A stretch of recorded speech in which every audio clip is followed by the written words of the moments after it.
Pernahkah kalian bersikap baik dengan teman? Lalu, apakah kalian masih ingat apa arti kata sapaan?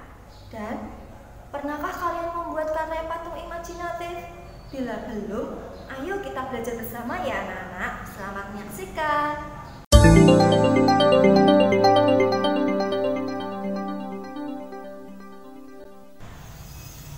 Assalamualaikum warahmatullahi wabarakatuh. Halo anak-anak kelas 2. Bagaimana kabar kalian hari ini? Ibu harap kalian sehat semua ya.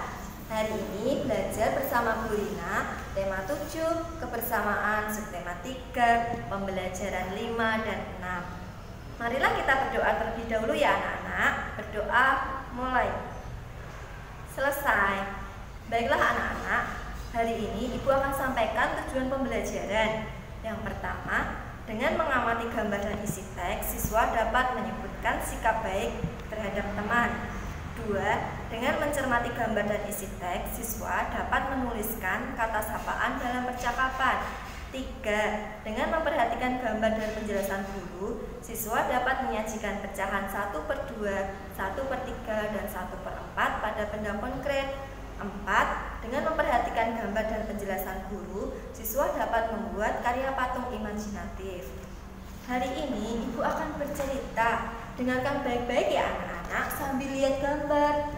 Dina membantu Noah belajar karena Noah belum paham materi dari guru. Contoh yang kedua, Machiko terjatuh dari sepeda, lalu Jorel datang untuk menolongnya. Dari kegiatan mereka itu, apa yang dapat kalian contoh? Ya, perbuatan baik. Perbuatan baik mereka adalah menolong teman yang kesulitan. Sikap yang baik dapat kalian lakukan di mana saja, baik di rumah, di sekolah, maupun di masyarakat. Contoh yang lain adalah 1. Meminjamkan pensil kepada teman. 2. Membantu ibu menyapu rumah. 3. Menghormati teman yang sedang beribadah atau berdoa. Nah, pernahkah kalian berbuat baik? Pasti pernah ya, Ibu harap seperti itu. Lalu, coba tuliskan sikap baik yang pernah kalian lakukan. Kalian ceritakan ya.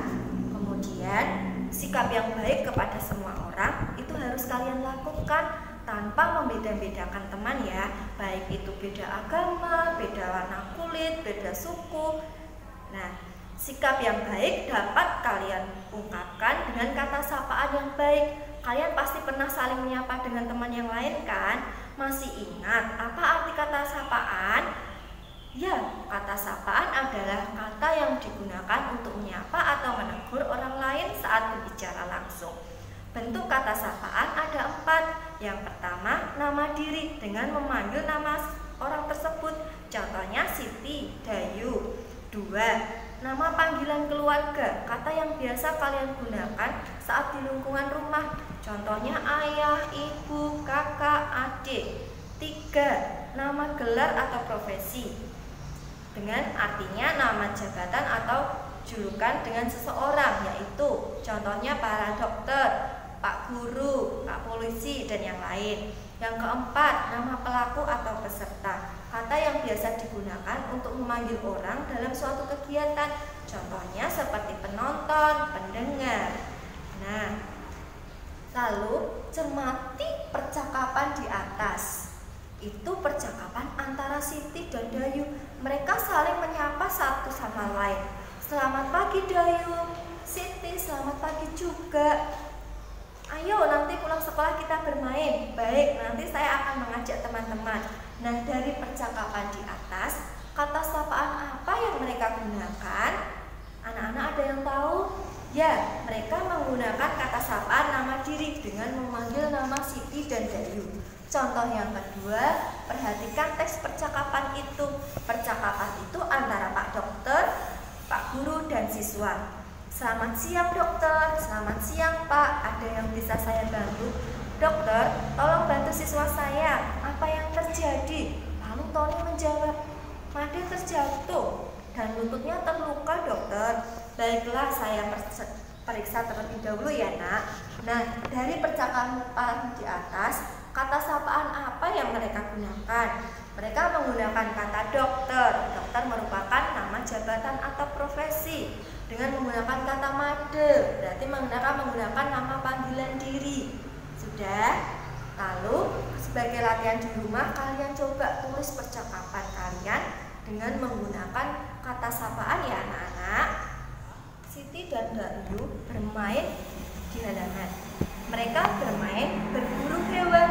Sekarang amati gambar ya. Saat mereka bermain, mereka melihat sekelompok burung. Sekelompok burung itu dapat dinyatakan dalam pecahan. Pecahan dapat digunakan untuk menyatakan bagian dari sekumpulan objek. Nah, sekarang lihat kembali. Burung yang pergi dapat dinyatakan dengan pecahan. Burung yang pergi itu ada seekor. Seekor sama dengan 1. Maka kalian tulis angka 1 per. Burung yang ada di pohon ada berapa anak-anak? 3. Maka bisa kalian tulis 3 sebagai penyebut. Jadi, banyak burung yang pergi dapat dinyatakan dengan pecahan 1 per 3. Contoh yang kedua anak-anak, lihat gambar ya. Di kandang, Pak Ali memiliki 4 ekor ayam. Seekor ayam ditangkap oleh Pak Ali. Lalu seekor ayam dapat dinyatakan dalam pecahan menjadi seekor 1 per. Ada berapa ayam? Ada 4, maka ditulis 1 per 4. Baiklah anak-anak, apa kalian suka burung? Pernah melihat ayam? Nah, kalian bisa melihat burung dan ayam itu kan? Lalu, ayo kita buat model tiruannya menggunakan plastisin dan atau tanah liat. Plastisin atau tanah liat itu sebagai bahan yang kalian gunakan dalam membuat patung karya 3 dimensi. Bisa kalian membuat burung, ayam, kura-kura, vas bunga, dan yang lain sebagainya. Langkah-langkahnya bagaimana anak-anak? Ada yang tahu? Oke, Ibu akan jelaskan ya. Langkah yang pertama adalah membuat 1. Siapkan tanah liat atau plastisin. 2. Siapkan alat batu dan air. 3. Siapkan gambar yang akan kalian buat. Kalian bisa menentukan mau buat burung, ayam, vas bunga, atau yang lain. Yang keempat, pijat-pijat bahan hingga mendekati bentuk yang akan kamu inginkan. Yang kelima, jika bahan kurang, lalu tambahkan, ambil lagi. Jika bahan berlebih, kalian kurangi. Yang keenam, sempurnakan bentuknya, lalu berikan sentuhan air sesuai yang kalian inginkan. Asah kreativitasmu ya anak-anak. Bisa kalian praktekkan belajar di rumah bersama ayah ibumu. Bagaimana anak-anak? Apa kalian sudah paham hari ini? Hari ini kita telah belajar apa? Hari ini kita telah belajar 1. Menyebutkan contoh sikap yang baik kepada teman. 2. Membuat percakapan dengan kata sapaan.